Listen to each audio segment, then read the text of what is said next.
Ciao a tutti ragazzi e benvenuti su questo nuovo video, un nuovo video True Crime. Allora, ho una confessione da farvi.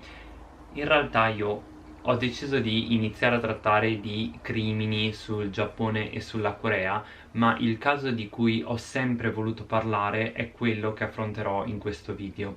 Spero di riuscirlo a fare veramente al meglio perché è un caso estremamente complicato. All'apparenza potrà sembrare la semplice storia di una ragazza che purtroppo è scomparsa, questa tredicenne che il 15 di novembre del 1977, quando era di ritorno dalla palestra con alcune sue amiche, non ha più fatto ritorno a casa. Il caso di questa ragazza appunto che è scomparsa, tale Megumi Yokota, in realtà è collegato alla scomparsa di ben 17 altre persone, tutte giapponesi, che sono tutte scomparse in Giappone. Ma questo caso avrà un'escalation veramente pazzesca che vedrà anche coinvolto il primo ministro giapponese e veramente un caso internazionale. Saranno rivelati dei segreti che assolutamente vi scioccheranno. Questo è veramente stato il caso che ha acceso la mia curiosità per quanto riguarda i video true crime o comunque tutte queste notizie di cronaca, perché assieme al video che ho fatto la settimana scorsa, quello di Home Shinrikyo, questo è forse il caso che più mi ha scioccato. Io spero davvero che guarderete questo video fino alla fine. Spero di riuscire a farlo senza piangere perché questa storia mi ha lasciato un amaro in bocca. Io mi sono letto tutte le lettere della madre in giapponese, ve ne tradurrò una a fine video, e è una storia così drammatica, così ingiusta e ci sono così tanti segreti, cospirazioni molto più grandi di questa faccenda di questa ragazza, che è diventato un pochino il volto di tutta questa dinamica che vi andrò a raccontare. Vi faccio già spoiler, c'entrerà la Corea del Nord dietro a tutte queste scomparse di giapponesi. Vabbè, direi che è arrivato il momento di iniziare. Ragazzi, come al solito vi chiedo di lasciare un mi piace e commentare, così mi fate vedere che ci tenete a questi video, perché sono abbastanza sicuro che questo video purtroppo non sarà monetizzato dato la quantità di informazioni che divulgherò, e alcuni retroscena sono veramente tristi. Io vi ringrazio davvero per scegliere di vedere questo video e non lo so, prendetevi una tazza di tè e mettetevi comodi che iniziamo questa storia, la storia appunto di Megumi Yokota.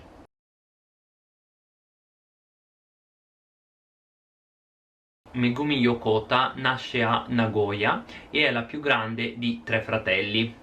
È descritta dai genitori e anche dai suoi fratelli come una ragazza molto solare e sempre piena di energie. Era una ragazza anche molto brava a scuola e amava anche fare attività fisica. E tra l'altro Megumi dovete sapere che aiutava sempre in casa, essendo anche la più grande di questi 3 fratelli, si prendeva spesso cura dei suoi fratelli minori. La loro famiglia era una famiglia molto unita, sempre molto felice, da come la descrivono tutti i membri che facevano parte di questa famiglia. Tuttavia un giorno, per l'esattezza il 15 di novembre del 1977, questa situazione si capovolgerà irriparabilmente. Quella sera la ragazza era di ritorno dalla palestra con alcune sue amiche e stava tornando verso casa. Tuttavia, quando sono state lì per salutarsi e lei stava per rientrare a casa e le sue amiche l'hanno persa di vista, la ragazza non ha mai più fatto rientro a casa per cena quella notte. La madre, Sakie, dopo non averla vista tornare, si era subito preoccupata perché non era assolutamente da lei non tornare a casa direttamente dopo la palestra. Inizialmente la madre e il padre iniziarono a cercarla nei dintorni appunto della casa, sperando che magari la ragazza avesse perso un pochino la cognizione del tempo o che magari si fosse fermata a casa di una sua amica. Tuttavia le speranze di riabbracciare la loro bambina diminuivano di minuto in minuto e trascorse le 3 ore fu avvisata la polizia che la loro bambina non aveva più fatto ritorno a casa. Subito la polizia si mise alla ricerca di questa ragazza, cercando nelle case appunto dei dintorni e per tutte le strade. Tutti si chiedevano come era possibile che quella ragazza fosse completamente sparita a 100 metri da casa, cioè sembrava assurdo, nessuno poteva dare una spiegazione a quello che stava succedendo. Com'era possibile che nessuno degli delle amiche che erano con lei fino a qualche minuto prima non era stato in grado di vedere che cosa le era successo. Com'è possibile che sia completamente sparita così senza lasciare traccia? Questa scomparsa è stata per caso arbitrata da qualcuno o era la ragazza che non voleva più essere ritrovata? C'erano una serie di dubbi nella mente, penso, di tutte le persone vicine a questa ragazza. Sakie e Shigeru, il padre, hanno continuato a chiedersi durante tutta quella notte che cosa mai le potesse essere successo e dov'era la loro bambina. Le loro ricerche continuarono per tutta la notte. Immaginatevi quanto deve essere straziante per dei genitori non aver più notizie della propria bambina, deve essere veramente bruttissimo. Sfortunatamente la ragazza non si trovava nemmeno più in quella prefettura, non era più infatti a Niigata, ma era a bordo di una nave che la stava portando in Corea del Nord. La ragazza è rimasta su quella nave per ben 40 ore, quando finalmente la nave è arrivata a destinazione. Quando la ragazza è scesa dalla nave si è ritrovata tutto attorno una serie di guardie. La bambina ovviamente non sapeva cosa fare in quel momento. Immaginatevi essere in un paese straniero che non sapete neanche dove vi trovate, in mezzo a questo gruppo di guardie. Deve essere veramente stato terribile per lei. Era una bambina di 13 anni che non aveva informazioni, soldi e alcun modo per potersi difendere. Immaginatevi questi soldati che erano in piedi davanti a lei. Scopriremo ben presto che il fatto che questa ragazza si trovava in Corea del Nord si era trattato di un errore che tuttavia ha portato questa ragazza a creare questa spirale di sparizioni che andremo a vedere poi in questo video. Questa è stata veramente la cima dell'iceberg. Megumi in quel momento probabilmente non aveva nemmeno idea di che cosa le sarebbe successo di lì a poco. Megumi era stata trattenuta in Corea del Nord, ma non come una prigioniera, dal momento che i governatori coreani hanno visto in lei un potenziale, un qualcosa di prezioso, anche per via del fatto che questa ragazza era così giovane, e per questo motivo i leader della Corea del Nord hanno proposto un patto con questa ragazza. Se lei fosse stata alle regole e si fosse comportata in modo impeccabile, avrebbe potuto un giorno fare ritorno a casa. La ragazzina ovviamente ha consentito a questo patto, tuttavia coloro che l'hanno rapita non avevano alcuna intenzione di lasciarla tornare a casa. Infatti per questi leader della Corea del Nord questa ragazza era vista proprio come uno strumento da poter utilizzare per le loro missioni, che a breve vi descriverò. Nel mentre la famiglia di Megumi, i genitori, stavano facendo veramente di tutto per poter trovare in qualsiasi modo la loro bambina. Shigeru tra l'altro ogni notte ripercorreva la strada che questa bambina avrebbe dovuto fare per tornare a casa, nella speranza di poterla trovare. Sono stati stanziati diversi soldi, moltissime indagini sono state condotte per poter ritrovare questa ragazza, ma di lei non c'era nessuna traccia. In quel momento non era nemmeno in Giappone.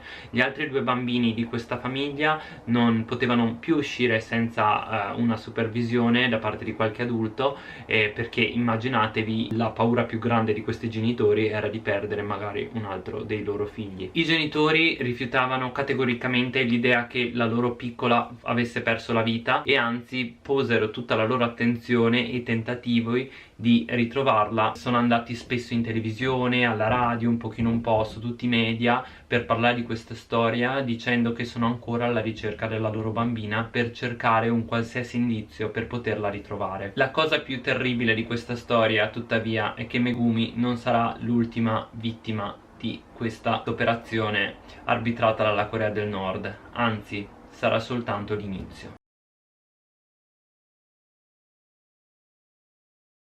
All'anniversario della sparizione di questa bambina, una coppia nella prefettura di Kagoshima decisero di spendere una serata in spiaggia per ammirare il tramonto.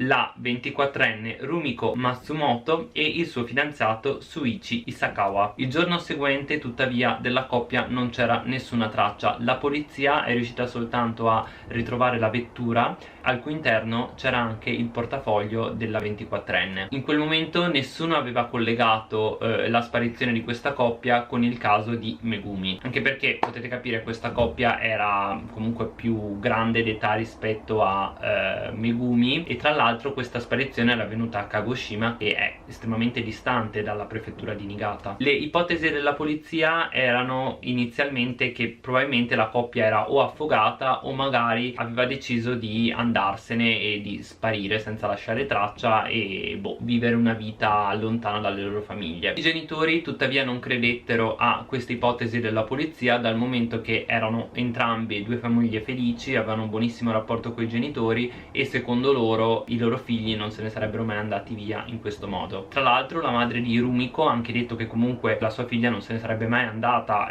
così all'improvviso, e inoltre aveva un sacco di progetti per il futuro, quindi tutto ciò non aveva alcun senso. E soprattutto ricordiamoci che era stato trovato anche il portafoglio. Se una ragazza volesse scomparire, perché abbandonare il suo portafoglio, cioè alla fine con anche all'interno dei soldi? Non mi sembra una cosa molto logica. Cosa ne pensate? La polizia non riuscì comunque a risolvere questo caso e soprattutto non lo avevano collegato al caso di Megumi, come vi dicevo prima.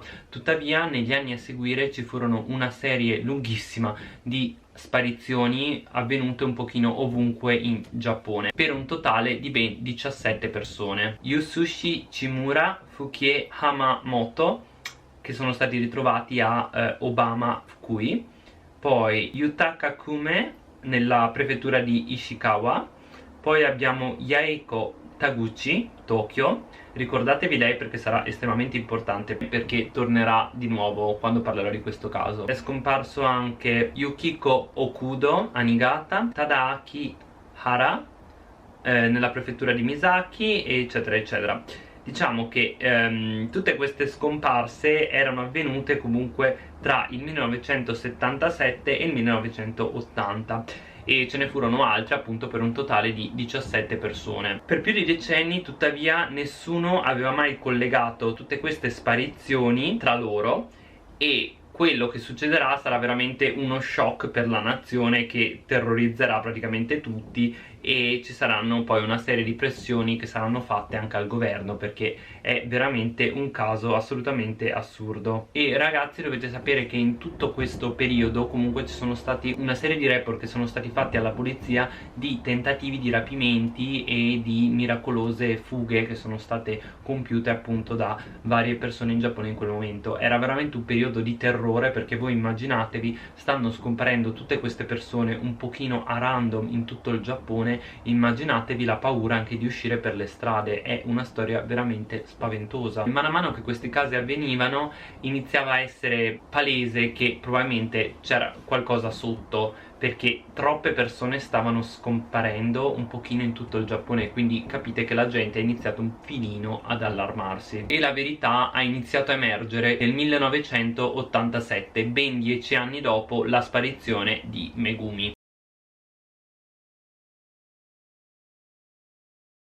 Il 29 di novembre del 1987 questo aeroplano, il Korea 858, è partito da Tokyo in direzione Bangkok. Tuttavia dovete sapere che quell'aereo, un po' stile Lost, è completamente scomparso e nessuno sapeva perché non era arrivato a destinazione. Cioè aveva una cosa come 5 ore di ritardo e nessuno sapeva che cos'era successo. La gente iniziava veramente a perdere speranze e ci sono voluti ben 6 giorni per riuscire a scoprire dove fosse quell'aereo. Quando tuttavia è stato finalmente ritrovato, l'aereo era precipitato e tutti i passeggeri hanno purtroppo perso la vita, ben 115. Ci sono state una serie di investigazioni che sono iniziate per cercare di scoprire che cosa fosse successo. Da queste investigazioni due erano i sospettati principali, un uomo di nome Kim San e una donna di nome Kim Yang-in. Quando praticamente sono stati un pochino messi alle strette e la polizia era riuscita a localizzarli, tuttavia entrambe hanno cercato di togliersi la vita, probabilmente perché magari avevano qualche segreto che non volevano rivelare. Tuttavia, prima che la donna Kim riuscisse a togliersi la vita, è stata presa in tempo e condotta in Corea del Sud, dove è stata interrogata. Alla ragazza sono state fatte molteplici domande, è stata interrogata per molte ore e le sono state fatte una serie di pressioni. Inizialmente ha negato tutto e tuttavia mentre negava insomma praticamente un qualsiasi coinvolgimento in tutta questa faccenda, sembrava come se si prendesse il tuo tempo per rispondere. C'erano delle pause prima che lei diceva la risposta, e la polizia ha pensato che probabilmente non stesse rispondendo sinceramente. Era come se dovesse pensare prima di dare delle risposte per essere sicura di non dire qualcosa che magari sarebbe potuto essere usato contro di lei. E tra l'altro la polizia si è fatta ancora più sospettosa quando la ragazza ha anche cercato di attaccare il poliziotto che la stava interrogando nel bel mezzo dell'interrogatorio. E tra l'altro la ragazza era considerata estremamente sospetta per il modo in cui aveva tentato di togliersi la vita, che era una procedura che era spesso utilizzata dalle spie della Corea del Nord, e questo ha alzato ulteriori sospetti da parte della polizia. Dopo un interrogatorio estremamente lungo, la ragazza tuttavia ha finalmente confessato di essere stata anche lei la responsabile di quello che è successo in quello aeroplano.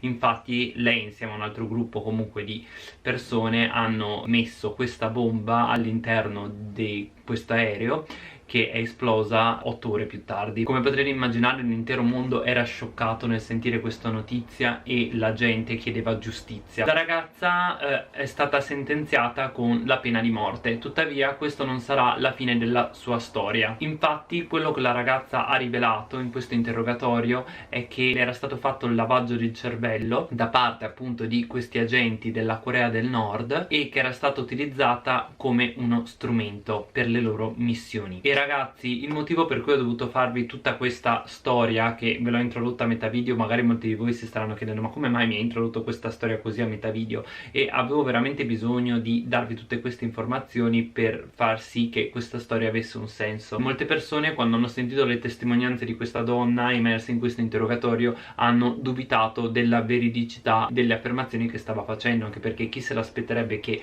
una ragazza così giovane era stata reclutata dal governo della Corea del Nord per diventare un agente segreto, una spia, ed essere utilizzata per uno strumento all'interno di tutta questa cospirazione. Insomma, diciamo che questa storia ha un che di terrapiattista sentita così, però in realtà mentre parlava erano emersi i nomi di tutte le persone che erano scomparse in Giappone, e quindi sembrava come se tutti i nodi tornassero al pettine. E la cosa più spaventosa è stato che questa ragazza ha detto di aver vissuto con una ragazza che precedentemente era stata appunto rapita in Giappone, una donna di nome Yaeko, e ha vissuto con questa donna appunto che gli ha insegnato giapponese. Hanno vissuto insieme per ben 2 anni, in tutto quel periodo che lei le era stato fatto questo training per diventare una spia nordcoreana. Questa Yaeko altro non era che quella donna che era scomparsa anni prima in Giappone. Ve la ricordate? Quella che vi avevo detto all'inizio di questo video. E la cosa più importante è che questa donna, questa Kim, ha confessato che c'erano molte altre persone che erano state rapite e che erano trattenute in Corea del Nord.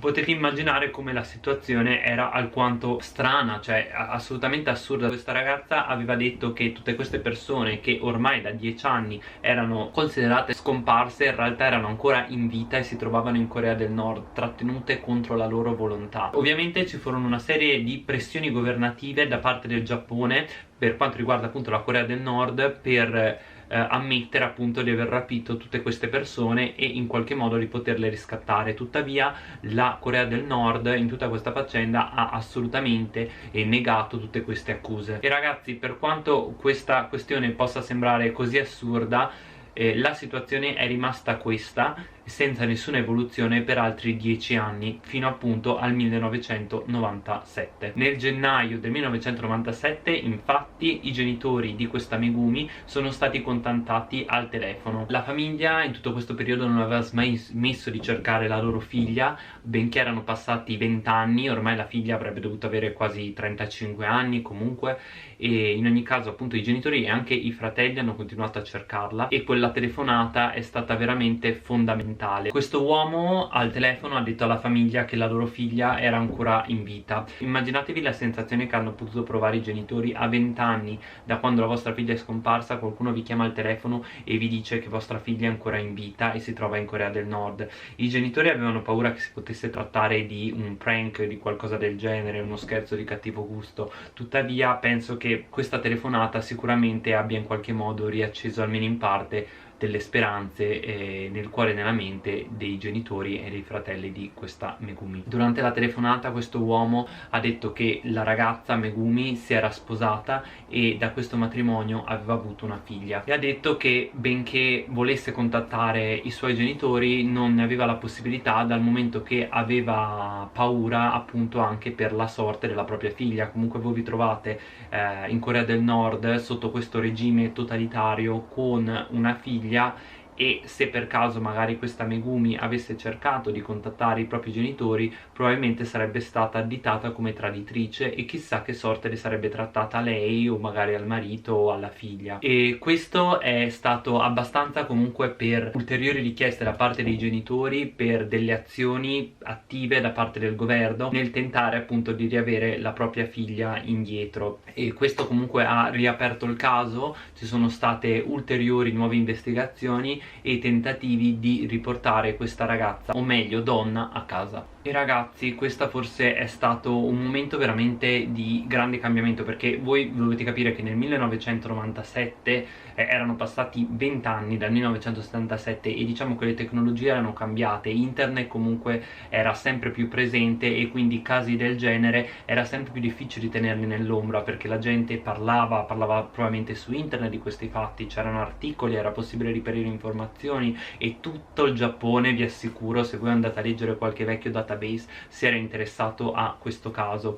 E questa situazione è andata avanti per altri 5 anni, finché le pressioni che sono state fatte al governo giapponese perché facesse qualcosa si sono fatte così forti e si sono fatti veramente sentire valere, che il governo giapponese ha dovuto chiedere una riunione speciale con il leader della Corea. I due leader delle rispettive nazioni, quindi del Giappone e della Corea, si sono riunite e finalmente per la prima volta il leader della Corea del Nord ha ammesso di aver rapito dei giapponesi in quegli anni appunto che varie persone giapponesi erano scomparse. Tuttavia ha anche detto che delle 17 persone che sono state rapite soltanto 5 erano ancora in vita. Potete immaginare la rabbia che il Giappone ha provato a sentire questa ammissione da parte della Corea del Nord. Cioè immaginatevi 17 persone che avevano una vita normale, felice, probabilmente sono state strappate dalle loro radici, portate in un paese che non conoscevano e utilizzati come strumenti per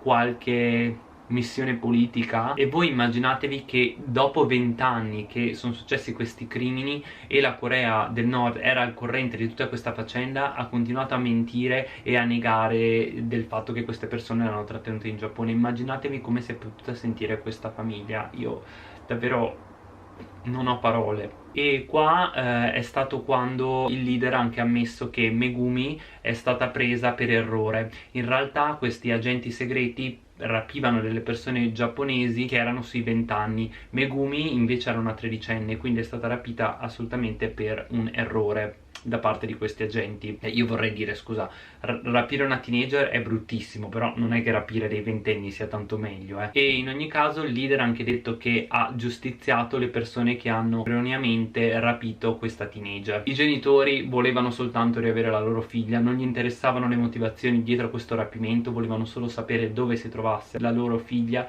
e volevano soltanto poterla riportare a casa. Immaginatevi che le famiglie di tutte queste 17 persone che sono scomparse sono state tutte riunite in una stanza e erano tutte in ansia perché quel giorno avrebbero scoperto il destino che erano andato incontro i loro familiari, che ormai da 20 anni e più erano scomparsi. Sfortunatamente per quanto riguarda Megumi, quello che le è stato detto ai genitori è che purtroppo la ragazza non era più in vita. Quello che è stato detto alla famiglia è che la ragazza ha scelto di togliersi la vita nell'aprile del 1994 mentre era tenuta ricoverata in un ospedale per via della sua depressione. La famiglia tuttavia non era ancora convinta che realmente la loro figlia fosse scomparsa. Dopotutto sono 25 anni che un governo sta mentendo su questa faccenda. ovviamente la famiglia non ha preso per vero tutto quello che le era stato detto, anche perché a monte c'era quella telefonata del 1997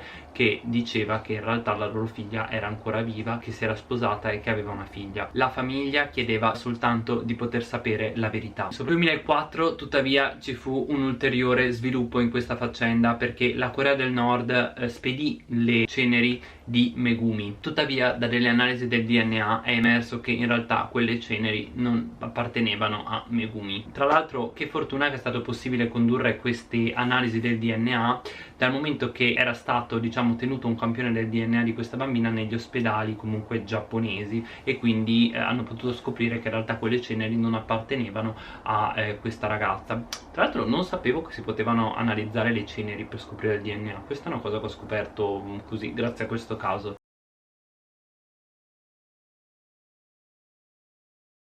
Dal 2004 questa famiglia ha continuato a alzare la propria voce e cercare di fare delle proteste contro il governo e tutte queste informazioni contraddittorie per poter sostenere comunque anche le altre vittime, le altre persone coinvolte in questo caso.